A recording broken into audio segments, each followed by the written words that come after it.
Okay, so let's get started. Yes, good morning everyone, and welcome to our discussion on the Metaverse. It's hype versus reality. As you know that, in last 2 years, the Metaverse, the Facebook changed the names to the Meta, and then the every token about the Metaverse is sky high, right? And then from last year, everything's dropped down, and as you can see, for the market of the Metaverse, a lot of projects didn't go well. So that's why we're coming up with this topic for today, the reality versus hype. So yes, please, we will warm welcome that we are joined today to our two experts. Our seat here now is the first one is Mr. Daniel Wong, the CAO and the partner at the YGGCs. And another person, Mr. Pantep Pantong, the senior analyst at Spartan Group. And me myself as the moderator, Pipat Watana Mukonsili, the CEO of NiCat Digital. Okay, so I think we can start for the first question. Okay, so please put you might to be the first answering. Okay, Mr. Pantep.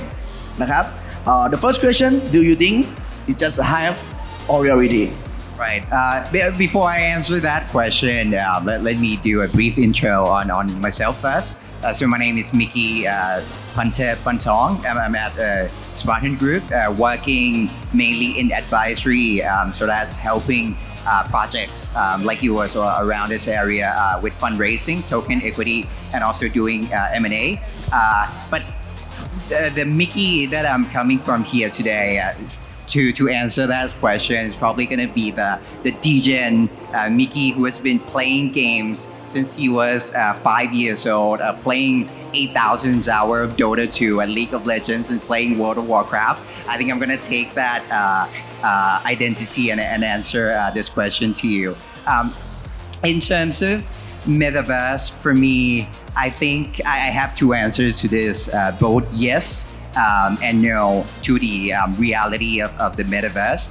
I think Metaverse is still, sort of in its very early, very nascent stage. If you're looking at, ideally, you guys probably see a movie called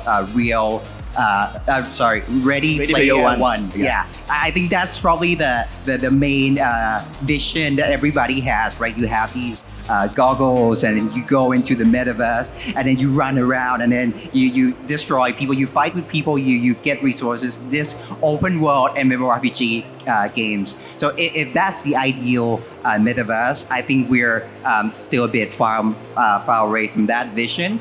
But if it's another kind of Metaverse where it's, sort of mini Metaverse, a game that could onboard 1,000 players, I think we're starting to see that comes into place these days. Now, starting from even in 2021, we see, Axie Infinity from Sky Mavis. We see all these different games that started to come to blockchains and then onboard a lot of people and then, bring a lot of eyeballs into the space. I think on that front, we're starting to see a lot of development. So it's quite a reality there, but it's still going to take a lot of efforts, a lot of developments to get to the vision of Ready Player One.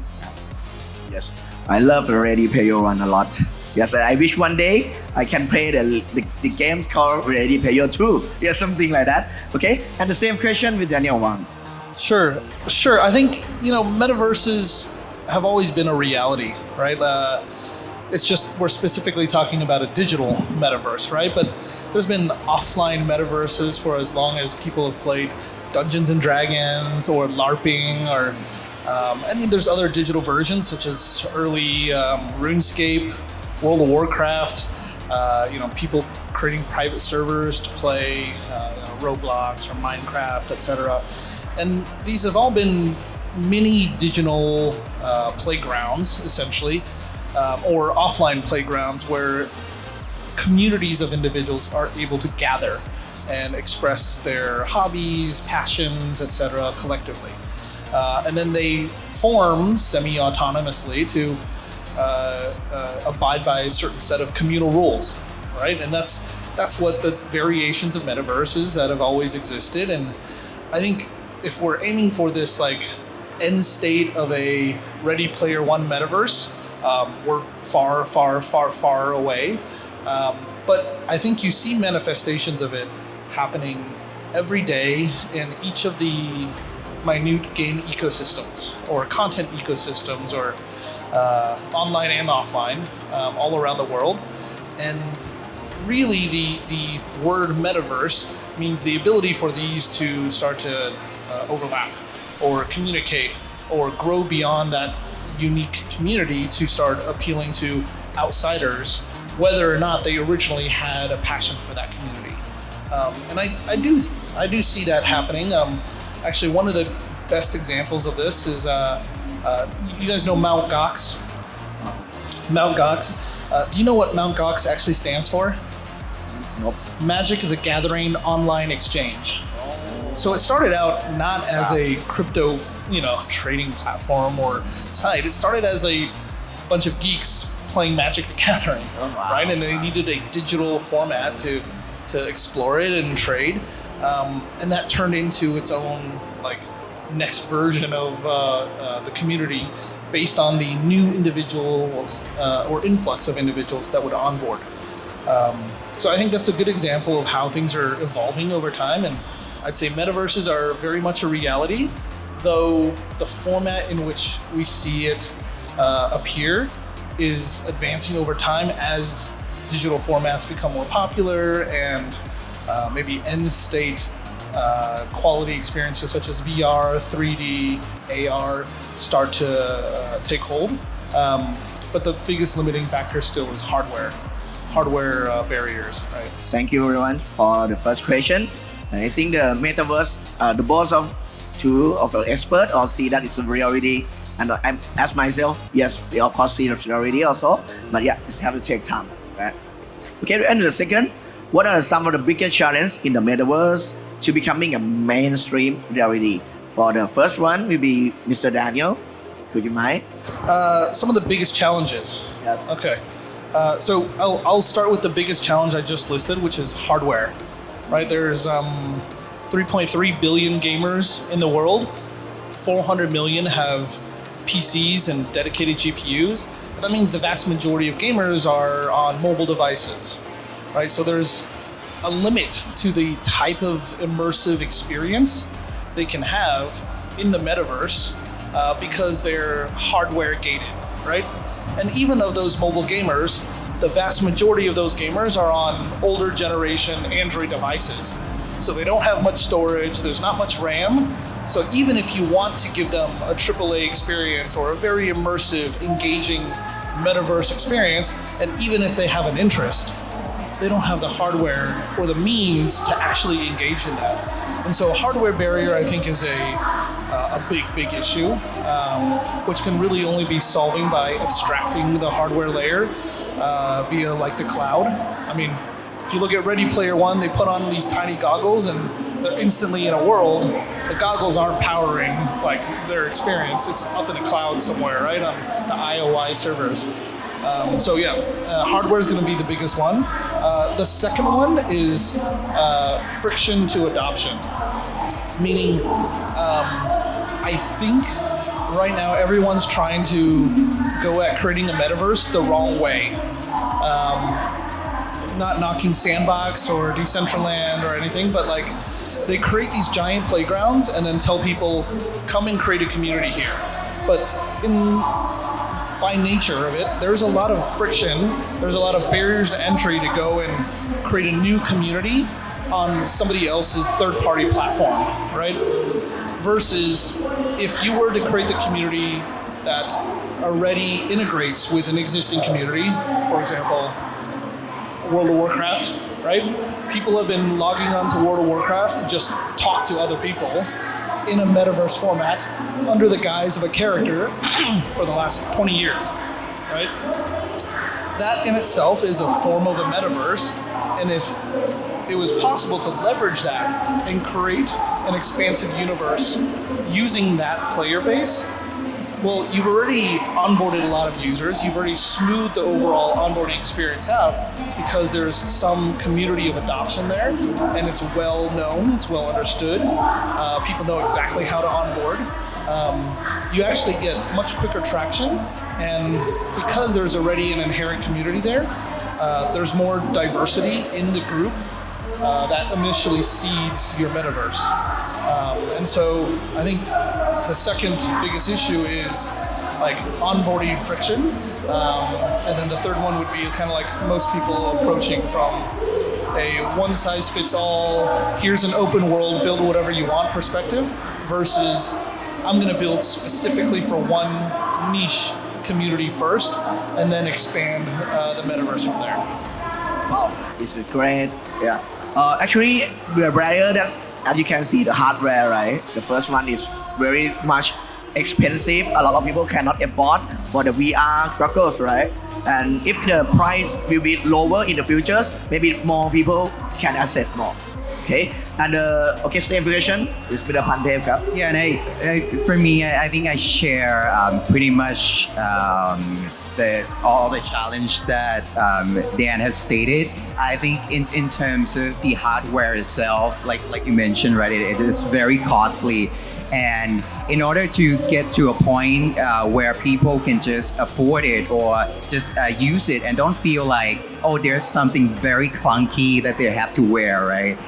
It's gonna take years. But we see the developments of these big corporates trying to bring it, make it more affordable, make it lighter, make it thinner. And then we also see developments in terms of haptics as well. So in Metaverse, right, it's not just you getting yourself into the Metaverse world and then playing it. In order to have immersive experience, like the full immersive experience, you need feedback from the environment around you as well. So I think there are developments on that front where you wear gloves, right? You go and then you touch certain things. You touch a box, you carry an axe, you carry a wand, you feel like you are touching something. So that's going to be part of it, but we're still far away from that. Still a big challenge. And I think the other thing that is a challenge is that I see in terms of GameFi and a lot of Web3 game is the content of it. I feel like, especially in 2021 and 22, right, there are a lot of games who engage people to come in and play using play-to-earn mechanics. And that's not really, sustainable long-term. So, and also in terms of the content itself, where the games is, just 2D games, bringing in boring content where there not a lot of people are gonna be playing. So what ended up happening during those years is just people who wanna earn, wanna get quick buck, right? Joining in these games and then just get a lot of these tokens emission, token inflation, and then just burn out the games. So I think that's a challenge that we have to clear first, and we actually see some developments here, and this is what I'm really excited about for this year as well. There's a project called Trident DAO, which is planning to bring the change to the play to earn sort of tokenomics by bringing in risk to earn. So it's more so on you're wagering your tokens and then you fight with other people. They see this as sort of a zero-sum game where they're not going to be releasing 100%, 1,000% of inflation into the economy.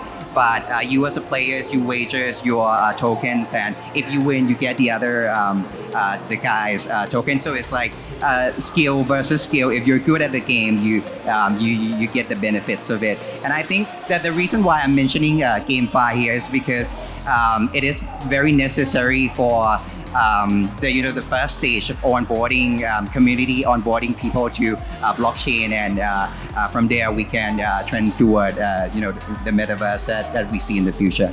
Okay, I think because of the time is very early, so we go to because of this event is investment, is tech investment, right? So I would like to know the opinion. What are the key factors that VCs consider when they want to invest in the project of the metaverse? Okay, ครับ Mr. Pandev ครับ Right. In terms of metaverse, I think a lot of VCs are like Spartan are focusing on the longevity of the projects. So that game should be a fun game that people would play in the next 3 or 5 years, right? Or if we're investing in an infrastructure, it should be an infrastructure that developers can really build on and enable the community builders, the developers to create a metaverse freely without friction. So I think that's the first thing that we look into. But beyond that, we also look at the team and the traction that they bring into the space. The team should have experience in building games, in building these technologies before, and also a good point if they have already created attraction in terms of if it's a game that they have created, a game that people play. You see thousands and tens of thousands of people started playing, and you see the sustainability of it, the engagement in the games. So I think that's the first three things that we look forward to. Yeah. Okay, so the communities, the member of community is really important, right? For the VC to consider. Because right now they cannot see just only the graphic beautiful and then the VC will invest already. But yeah, you need to see the traction. Okay, and the same question with Mr. Daniel. Yeah, that's a good question. So I lead our Metaverse GameFi practice at IVC, and when we look at Metaverse investments, actually we don't look at the tech that much, simply because we don't believe that there's a competitive moat around the technical capabilities or feature set usually included in Metaverse projects or Metaverse plays. What is usually defensible is the communities, right? The type of communities that you have, the type of engagement tools you have with that community, whether it's through KOLs, whether it's through content creation via UGC aspects of that community. And then I think the last part that we look at a lot of times is the potential for that community to overlap with non-users or non-participants of that community, and how transferable the interests are and how welcome that community is to new additions, right? I'd like to give an example here. Back in the day of like RuneScape, right? Like RuneScape actually was not that advanced of a game. You wouldn't call it AAA. Actually, the social features were okay, but not great. You could like kind of type and walk around and see somebody there. It's pretty basic. But what RuneScape was able to do was, because the onboarding experience was so seamless, and because they have a mass user base that kind of started from RuneScape and went into other MMOs, a lot of people defaulted back to RuneScape as a community when they wanted to meet other folks or trade or just have casual discussions. They'd go and hop in and play a pretty hardcore game, and then they'd come back onto RuneScape to just walk around and chat with folks. And so in that format, it became more of a meetup space. Like it became more of like a congregating area for players in downtime before they went off and did their own each unique playing experiences. And RuneScape was very good in that they were very welcoming of all these players, casual or non-casual. They had protected areas so that you could just chit-chat with other people without fear of getting killed. And this created a kind of a perfect storm of environment that everyone would always default back to that community. And so I think you see this manifest in some other very popular games these days, like Minecraft, Fortnite, Roblox, etc. And so when we're looking to make investments, I think primarily those are our 2 or 3 main focus areas, aside from the normal basics around a team, runway, etc. Thank you very much. Okay, for the last question for today is, how can the metaverse solve real world problems, and should regulators have to regulate this market or not, and why? Okay, so Mr. Daniel, can you please ask the last question? Can you repeat the last sentence? Okay, lastly, should regulators have to regulate this market or not, and why? So this is a good question. I remember having a debate with the founder of GTA Grand Theft Auto, about creating a metaverse and bringing it on chain.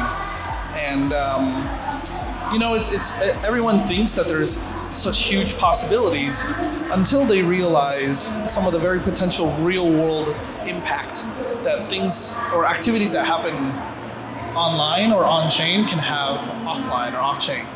For example, you're in GTA, you've spent a lot of time and effort, and you've acquired a brand new Ferrari, and somebody comes, maybe it's a friend that you know in real life, but casually you guys just play games together, and he robs you. He takes your Ferrari in-game, right? But that Ferrari in-game is worth some amount of money, right? You lost quite a bit of time, effort, sweat, tears, blood, etc. Would you retaliate offline at this individual, right? And so then this becomes a risky area in that, does this game or does this metaverse hold any liability for the impact or events that happen offline as a result of things that happen online inside this metaverse, right? And surprisingly, regulators tend to say yes, there's some responsibility so far. And so I think it's going to happen. Regulation is going to happen regardless. They're already regulating, social networks, right? They're definitely going to regulate metaverse plays because, again, it'll have some very real world impacts. But I think that's just something that's going to come as the industry matures. There's going to be some form of regulation and some form of best practices to then minimize risk that maybe the platform or the ecosystem has, while maximizing like the freedom of decision making that the participants will have in the metaverse. I love GTA 5 role play a lot. Actually, in Thailand, very popular, and it's like you log in the Ferrari in the games, and then in real life it's like he punch. Something like that. It's happened in Thailand, but it's a field only in the fields. But actually, so I think in regulation, yeah, if they see it's good to regulate and take care, right? To make it like to more people Safe can space, right? Yeah. Yeah. Okay, and same question with you. Well, I actually think that if we have a full-on, imagine like Ready Player One world, right? Where I think it needs to be regulated just for, I think, security and safety reasons. Imagine if you go into the space, you walk around, right? You probably have $100 on you, and then in some corner, maybe in that metaverse, you are a unicorn, and then you have $100. You want to buy some potions to make you fly or something. You walk around the corner. There's two Pikachus coming at you. Hey, give me money. Give me some money. And then or verbally abuse you, calling you fat, calling you whatever the hell they want to call you. If this happens enough online, it's really gonna impact the well-being of the person offline, right? So in that instance, I think it needs some form of framework, some form of policy or regulations to make sure that this metaverse is a safe space for the users and for everyone playing in it. So yeah. In terms of what is the other question that was around? Actually, for only 1 minute. Oh. Okay, 1 minute. Okay, right. And okay. The should regulator have to regulate this market or not, and why? Oh, I think I answered that one. Okay, The other actually it's in already. Oh, or in the first question, the metaverse solve real world problems or not? one. Right. Oh, in terms of solving real world problems, I think real world problems for me, right, is not really a big problems, but it's in terms of workplace environment. If you are global companies, I think Metaverse is gonna help a lot on that front. I think this was one of the main thing that Meta/Facebook was trying to sell in terms of you get into the Metaverse world and you work alongside your peers in that workspace, right? If the Metaverse is seamless enough, I think you get into this and you work with your peers, you're sitting in Thailand, you work with your peers in the States seamlessly you write on whiteboard or whatever. You communicate with them. You freely hang out with them after work. You don't need to be right next to them. I think on that front, right, it's gonna help out a lot, boost the productivity, and make everybody happier in the workplace. So yeah. Thank you very much for today. Okay, we are very thank you for three of you, expert, for the provide a variable and insider perspective for today. And thank you everyone for listening us in our panel today. Thank you very much.